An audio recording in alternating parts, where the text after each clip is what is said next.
नमस्कार दोस्तों, are TV live news में आपका बहुत बहुत स्वागत।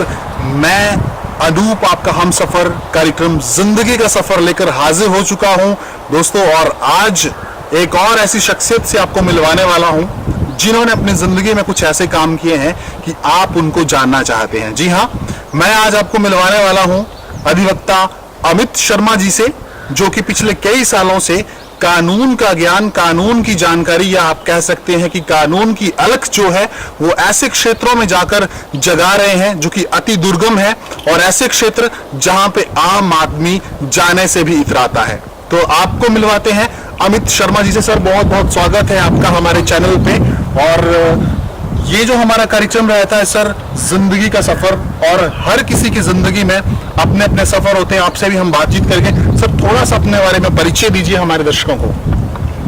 मेरा जो जन्म स्थान है वो जिला बिलासपुर हिमाचल में मेरा जन्म हुआ है, लेकिन मेरी एजुकेशन जितनी है वो सारी हमीरपुर की है। और इसके बाद मेरे लॉ करने के लिए मैं पूना गया। पूना से 5 ईयर लॉ में जो है वो पास आउट होने के बाद फिर उसके बाद मैं हमीरपुर में ही प्रैक्टिस कर रहा हूँ। जी सर, आप अधिवक्ता हैं, प्रैक्टिस आप कर रहे हैं हमीरपुर में, और इस प्रैक्टिस के साथ साथ चलिए हम बात करेंगे जो आप कानून की जानकारी देते आ रहे हैं पिछले कितने सालों से। सर थोड़ा सा देखिए, परिचय आपने बता दिया, शिक्षा भी बता दी, कहाँ से आपकी शिक्षा हुई और किस तरह से आपने विधि में शिक्षा ग्रहण करी है। सर थोड़ा सा अपने परिवार के बारे में अगर आप बताना चाहें, जिनसे आपने ये प्रेरणा ली, कैसे आप लॉ में आए, थोड़ा सा बताइए हमारे दर्शकों को। मेरे जो दादाजी थे वो लीड राइटर अर्जुन मिस थे यहाँ जयपुर में जी। और पिताजी मेरे पहले टीचर थे, लेकिन बाद में उन्होंने भी जो है लॉ की पढ़ाई करने के बाद हमीरपुर कोर्ट में ही जो है प्रैक्टिस की है जी। और माताजी मेरे जो हैं वो एजुकेशन डिपार्टमेंट से डिप्टी डायरेक्टर एजुकेशन रिटायर हुई हैं और धर्मपत्नी जो है मेरी वो डॉक्टर हैं जी। और 2 मेरी बेटियाँ हैं। चलिए सर, बहुत बढ़िया। बहुत परिवार के बारे में एक छोटा सा क्वेश्चन मैं आपसे पूछना चाहता हूँ। आपकी अच्छी कद काठी है मेरी तरह, मैं आपको बताऊँ, देखिए हल्का फुल्का होना चाहिए। अधिवक्ता, क्योंकि आपके पिताजी अधिवक्ता थे, आप भी अधिवक्ता बने, तो आपके मन में कभी ये प्रश्न नहीं आया कि मैं देश सेवा के लिए सैनिक बनूं, या इस तरह से कभी मन में ये सवाल आया? बहुत अच्छा सवाल आपने मेरे से किया, जिसकी दिली तमन्ना थी कि मैं देश सेवा के लिए जो है वो मैं जाऊं, लेकिन कुछ घर की परिस्थितियां ऐसी थी कि इकलौता होने के कारण जो है कभी पेरेंट्स ने जो है इस बारे में कभी जो है मेरे को प्रोत्साहित नहीं किया कि आप जो है आर्मी जो है आप ज्वाइन कर सकते हैं। मीन्स कि आपके मन में कहीं ना कहीं चीज थी और अभी भी है देश सेवा की भावना। चलिए, देश सेवा अगर आप अपने माध्यम से कैसे भी करते हैं तो वो देश सेवा ही है। चलिए, एक अलग विषय है देश सेवा। अभी आप जो वर्तमान में आपने कार्य किए हैं, सब थोड़ा सा हम जानना चाहते हैं कि कैसे आपकी शुरुआत हुई है। जो आप कानूनी ज्ञान देते आ रहे हैं पिछले कई सालों से, जो जितने भी हमारे रिमोट एरिया है या फिर ऐसे ट्राइबल्स एरिया है जहाँ पे आप जाते हैं, सर थोड़ा सा हमारे दर्शकों को बताइए कहाँ कहाँ तक और कब से ये शुरुआत हुई। ऐसा है कि सन 2008 में मैं पहली बार जो है वो बाइक के माध्यम से जो है वो मैं त्रिलोकीनाथ तक गया था केलोंग में जी। लेकिन उसके बाद फिर मेरा हर साल जो है सफर बाइक के माध्यम से जो है वो फिर लद्दाख का शुरू हो गया जी। लेकिन जैसे ही 1-2 साल 3 साल इसमें बीत गए, फिर मैंने सोचा कि हर साल मैं जैसे कोर्ट की जो हमारी वेकेशन होती है जून मंथ में, तो उस पीरियड में मैंने सोचा कि क्यों ना इस एरिया में जो मैं हर साल जाता हूँ तो क्यों ना कुछ अलग सा किया जाए। अच्छा, मतलब आप शौकिया तौर पे जाते थे? जी। पहले मैं शौकिया तौर पे जाता था, लेकिन फिर अब जो है वो एक मेरा जो है वो एक एम्बिशंस बन गया है कि मैं वहाँ जाऊँ और हर साल जाके जो है लोगों को जागरूक। तो सर मैं आपसे यही मेरा ये प्रश्न है कि किस तरह के वहाँ पे लोग हैं और किस तरह के उनके प्रश्न रहते हैं कानून के प्रति। आइए। ऐसा है कि जब मैं पहली बार 2010 में जो है जब मैंने ये कार्यक्रम शुरू किया लीगल अवेयरनेस का, तो मेरा पहला कैंप जो था वो सरचू में लगा जी। सरचू में मैंने जो है वो अपना पहला कैंप जो है वो शुरुआत की थी। तो वहाँ पर कुछ आर्मी जो के पर्सनल्स और साथ में जो वहाँ पर झारखंड की लेबर जो है वो आती है, क्योंकि रोड कंस्ट्रक्ट करने में उसी का जो है आर्मी जो है उनको लगाती है। तो वहाँ पर मैंने पहली बार जो है वो अवेयरनेस कैंप किया। मेरे साथ जो है एक और अधिवक्ता हैं SK डोगरा एडवोकेट, वो मेरे हमेशा साथी रहे हैं इस कार्यक्रम में। तो हमने वहाँ जाके जो है वो पहली बार लीगल अवेयरनेस का कैंप किया। एक्चुअली उन लोगों के साथ एक बड़े वो गरीब परिवार से वो लोग जो है वो मजदूरी करने के लिए जो है आर्मी के थ्रू कॉन्ट्रैक्टर के थ्रू जो है वो लोग आते हैं। तो वहाँ पे उन लोगों की समस्या, सबसे बड़ी समस्या तो जैसे लेबर लॉ के बारे में जो है उन लोगों को कोई जानकारी नहीं थी। जैसे कंज्यूमर एक्ट हुआ, उनको कोई जानकारी इस बारे में नहीं थी। मोटर एक्सीडेंट अक्सर उस पीरियड के अंदर जो है पूरे भारतवर्ष से जो है वो टूरिस्ट जो है वो वहाँ पे घूमने के लिए आता है। तो वहाँ पे जो है अक्सर जो है लोग में रोड एक्सीडेंट वगैरह उस पीरियड में होते हैं, उन्हीं पीरियड्स में होते हैं। तो लोगों को उसके बारे में जानकारी जो है मोटर एक्सीडेंट क्लेम ट्रिब्यूनल में आप कैसे केस कर सकते हैं, कहाँ केस कर सकते हैं, उस बारे में जो है वो जानकारी जो है हमने देना शुरू किया। तो सर देखिए, आपने बताया कि आप बाइक से जाते हैं, तो सर कैसे ये सफर रहता है और कहाँ से होके ये सफर रहता है, थोड़ा हमारे दर्शकों को बताइए, कभी उनका भी मन हो इन जगहों पे जाने का। देखिए कि हमीरपुर से हमारा सफर स्टार्ट होता है, सुबह 6 बजे के करीब मैं हमीरपुर से निकलता हूँ और शाम को, अब इतने साल अरसे हो गए मुझे जाते हुए, तो हमीरपुर से जाके मेरा पहला जो नाइट स्टे होता है वो केलोंग में होता है। फिर केलोंग से जो है मैं अपनी अगली जर्नी जो है वो स्टार्ट करता हूँ। लेकिन इसी पीरियड के बीच में मेरी कोशिश रहती है कि जैसे मेरा सफ़र जो है, जैसे after cross the Rohtang pass, Rohtang cross करने के बाद जो है जो पहला स्टेशन नीचे आता है तो कोकसर, तो कोकसर से मेरी कोशिश रहती है कि मैं कोकसर में जो है वो पहला लीगल अवेयरनेस कैंप लगाऊं। तो उसके लिए जो है मैं वहाँ के जो लोकल प्रधान हैं उनके साथ, मेरे पास सबके कॉन्टैक्ट नंबर मैंने लेके रखे हुए हैं, मैं उनको कॉल करके कि जी मैं नेक्स्ट डे मॉर्निंग में इतने बजे आऊँगा, आप पंचायत के लोगों को एकत्रित कीजिएगा, कोई एक स्थान पे उनको लेके आते हैं वो, और वहाँ पर जो है मैं लीगल अवेयरनेस। चलिए सर, अब देखिए आपने बहुत अच्छी बात बता रहे हैं आप, लेकिन मैं जानना चाहता हूँ जैसे आप पहली बार वहाँ पे गए, ये तो चलिए अब आप उनको फोन कर देते हैं, व्यवस्था वो कर देते हैं सारी की सारी, लेकिन जब पहली बार लोगों को समझाना तो थोड़ा तो मुश्किल होगा। पहली बार तो काफ़ी मुश्किलें आई, पहली बार लोगों को एकत्रित करना कि जी हाँ मैं पेशे से अधिवक्ता हूँ और मैं आप लोगों को जानकारी दूंगा, तो कुछ लोग तो हिचकिचाते थे आने से कि जी हम नहीं आएंगे, लेकिन फिर आस्ते आस्ते जो लेबर क्लास के लोग हैं वो एकत्रित होने शुरू हो गए कि ठीक है कुछ हमारे के लिए बता रहे हैं। उसके बाद मैंने स्कूल्स जो है वो पकड़ने शुरू किए, स्कूल्स में जाके जो है वो वहाँ पे जाके जो है वो कैंप्स लगाने जो है, यानी धीरे धीरे बच्चों में भी आपने ये चीजें डालने की कोशिश करी कि कानून नाम की कोई चीज है और कानून के जरिए आप अपने अधिकारों के बारे में जान सकते हैं, अपने कर्तव्यों के बारे में जान सकते हैं। एक और प्रश्न मेरे मन में उत्पन्न हो रहा है सर, अभी एट प्रेजेंट की हम बात करें जिंदगी के सफर की, तो उसमें थोड़ा सा अगर आप बताना चाहिए किन पदाभारों पे आप हैं और क्या क्या आपके मन में चीजें रहती हैं करने की, भविष्य के क्या आपके सपने हैं जिनको आप करना चाहते हैं, थोड़ा सा अभी प्रेजेंट के बारे में बात करते हैं। थोड़ा प्रेजेंट के बारे में बात कर लेते हैं। तो जैसे कि आपने सभी को दर्शकों को बता ही दिया है कि मैं पेशे से अधिवक्ता हूँ और हमीरपुर बार एसोसिएशन में भी पिछले 5-6 सालों से मेरे भिन्न भिन्न पदों पे जो है मैं रहा हूँ। भागीदारी रही है, भागीदारी रही है मेरी यहाँ बार एसोसिएशन हमीरपुर में और जो मेरी कोशिश है वो अब अवेयरनेस के लिए ही मेरी कोशिश जो है वो लगी हुई है। सर थोड़ा आपने बताया कि आप बार एसोसिएशन में आपने पदभार बहुत सारे ग्रहण करे, तो इस तरह से कोई देखिए कहते हैं कि हर समाज सेवी राजनीति नहीं करता और हर राजनीतिज्ञ समाज सेवा नहीं करता, ऐसा कहते हैं। तो कभी आपके मन में भी ये प्रश्न उठा कि मैं समाज सेवा तो बहुत हो गई, अब मुझे राजनीति की तरफ जाना चाहिए, या कभी आपके मन में आया? क्योंकि हर आजकल के परिप्रेक्ष्य में हम देखते हैं हर तीसरा इंसान जो है वो अपने को पॉलिटिशियन समझने लग जाता है, तो कभी इस तरह से मन में आया कि समाज सेवा तो बहुत होगी और मुझे राजनीति में जाना चाहिए? जी, ऐसा कोई इच्छा मेरे मन में कभी जागरूक नहीं हुई।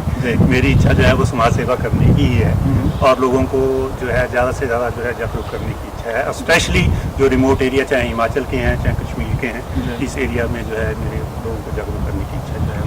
जी, तो सर कभी चाइना की बाउंड्री पे जाने का भी आपको मौका मिला? जी हाँ, चाइना की बाउंड्री जो है मैंने जम्मू कश्मीर की तरफ से भी जो है उसको कवर किया है और हिमाचल की साइड से भी उसको कवर किया है। जी, तो जम्मू कश्मीर की साइड जो है वो चुमार जो है एरिया जो है जो चाइना का लगता है, उसके साथ कौरजौक एक गांव पड़ता है, वहाँ पर मैंने जो है लीगल अवेयरनेस कैंप्स किए हैं और वहाँ पर जो नोमैटिक लोग होते हैं जो कि स्पेशली जो घुमक्कड़ जिनको कहा जाता है, घुमक्कड़ों का जो घुमक्कड़ जब निकल जाते हैं नोमैटिक लोग, उनके बच्चों के लिए एक स्पेशल स्कूल है वहाँ पे, तो वहाँ पर जाके भी जो है मैंने जो है वो लीगल अवेयरनेस कैंप जो है उनके वहाँ पे लगाया हुआ है, उनको भी जानकारी आपने दी? जी जी जी। तो और इसके साथ साथ ही वहाँ पे कुछ खास आपने ऐसी जगह देखी हो या कोई आप बताना चाहते हो कि कोई ऐसा कोई स्थान हो वहाँ पे? जी जी बिल्कुल।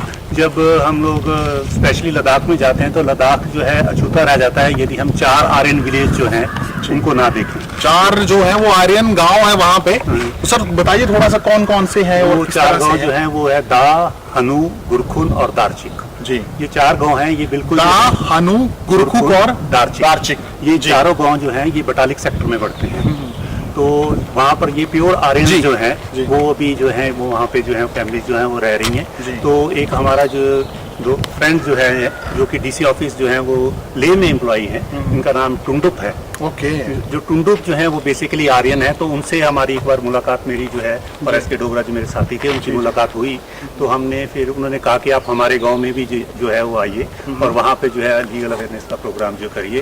तो उनके माध्यम से वो स्पेशली हमारे साथ गए और वहाँ पे उन्होंने हमारा रहने का इंतजाम करवाया और सारे हम लोग जो है वहाँ पे आपने कानून की जानकारी उनको दी। बात मैं कर रहा था जम्मू कश्मीर की आपने ये बात मुझे बता दी। वहाँ पे सर ये नूर बख्शीज का नाम आता है, इसके बारे में थोड़ा सा मुझे बताइए कि ऐसा ये क्या है। जब मैं इतने सालों से उस एरिया में जा रहा हूँ तो फिर मैंने कोशिश की कि क्यों ना इसके बारे में कुछ स्टडी की जाए। तो फिर सेंट्रल यूनिवर्सिटी धर्मशाला के माध्यम से मुझे पता लगा कि वहाँ पर जो है एमए का कोर्स जो है वो जम्मू कश्मीर स्टडीज़ के ऊपर जो है वो करवाते हैं। तो फिर मैंने वहाँ पे जो है वो एडमिशन जो है वो लिया हुआ है और मेरी एमए जो है जम्मू कश्मीर स्टडीज़ के ऊपर चल रही है। इसमें जो है जो मेरा विषय रहेगा मेन जो मेरा थीसिस रहेंगे इसमें जो है वो जो है वो रहेगा टॉपिक नूर बख्शीज। सर यही मेरा प्रश्न है कि थोड़ा सा इसके बारे में बताइए कि ये नूर बख्शीज क्या है और किस तरह से ये एक प्रकार की जाति है या फिर ये धर्म समुदाय है, ये क्या है, थोड़ा सा हमारे दोस्तों को बता दीजिए। मुस्लिम धर्म से जो है वो निकले हुए हैं। तो जैसे आपने सुना होगा शिया है, सुन्नी है, तो एक नूर बख्शी भी उनमें एक रिलीजन है जी। तो नूर बख्शी बेसिकली ये लोग ईरान से आए थे। जो इनका जो स्टार्टिंग पॉइंट है वो ईरान है। तो ये इंडिया में जो है केवल 3 ही जगह पाए जाते हैं, एक कारगिल में है, कुछ ये लोग लेह में है और देहरादून में है। इसके अलावा ये कहीं पर नहीं है। और इनका बेसिक है कि ये लोग जो हैं वो अब धीरे धीरे जो है नूर बख्शी कन्वर्ट हो रहे हैं ये शियाज में।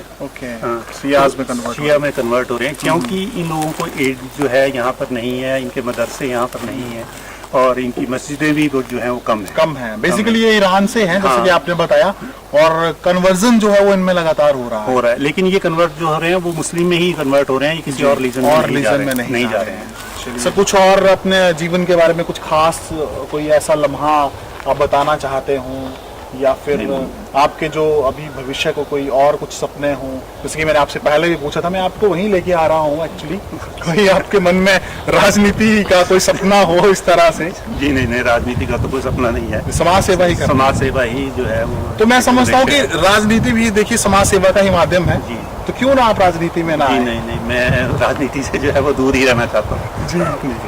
मतलब तो चलिए ये बातचीत हमारी चल रही है सर, और इसके बीच में मैं आपसे एक थोड़ा सा हल्का फुल्का प्रश्न मेरा और भी रहेगा सर। सबसे ज्यादा खुशी वाला पल आपकी जिंदगी में कौन सा रहा और कोई ऐसा पल हो जब आप बहुत दुखी हुए हो, थोड़ा सा बता दीजिए हमारे दोस्तों को, क्योंकि बातचीत तो हमारी चलती रहेगी इस विषय पर। जो खुशी का पल है वो तो अब तो खुशी का पल जो है वो थोड़ा अलग तरह का आ गया है जीवन के इस पड़ाव में, उस उम्र के इस पड़ाव में। तो अब तो ये है कि लोगों को ज्यादा से ज्यादा जागरूक करने में ही मेरे को ज्यादा से ज्यादा मजा आता है, आपको आनंद मिलता है।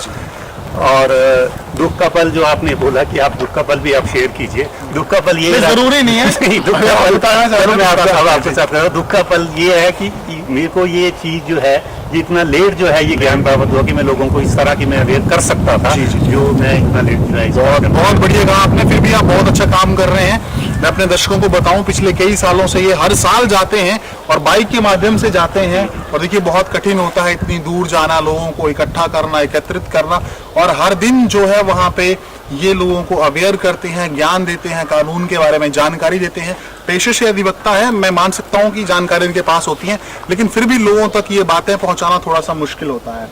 सर मेरा अंत में आपसे ही प्रश्न है कि हमारे जो दिखने वाले दर्शक हैं, श्रोता हैं या फिर दर्शक हैं, उनके लिए मेरा यही प्रश्न है कि कोई आप ऐसा संदेश देना चाहते हैं उनके लिए जो कि प्रेरणादायक हो, क्योंकि हमारा जो प्रोग्राम है बेसिकली हम लोग यही चाहते हैं कि इसमें हर एक वर्ग का हमारा दर्शक जुड़ता है। तो हमारे नवयुवकों के लिए, हमारे नवयुवतियों के लिए या जो भी इस वक्त हमें देख रहे हैं उनके लिए कोई संदेश आपकी तरफ से? देखिए मैं तो यही कहना चाहूंगा कि किस हद तक जाना है ये कौन जानता है, किस मंजिल को पाना है ये कौन जानता है। जिंदगी 2 पल की है, जी भर के जी लो यारो, यहाँ कब बिछुड़ जाना है कौन जानता है। वाह वाह, बहुत खूब कहा आपने कि जिंदगी को अपने सलीके से जियो, जिंदगी को अपने आनंद से जियो, और जिंदगी तो जिंदा दिली का नाम है और बस इसको आपने जीना है बड़े मजे के साथ, आनंद के साथ। यही इनका आज का संदेश है। तो ये थे आज हमारे साथ अधिवक्ता अमित शर्मा जी। सर बहुत बहुत धन्यवाद आपका, बहुत बहुत शुक्रिया। तो दर्शकों फिर आएंगे एक नए कार्यक्रम के साथ। फिलहाल अपने जिंदगी के सफर कार्यक्रम के इस हम सफर अनूप को दीजिए अनुमति। नमस्कार।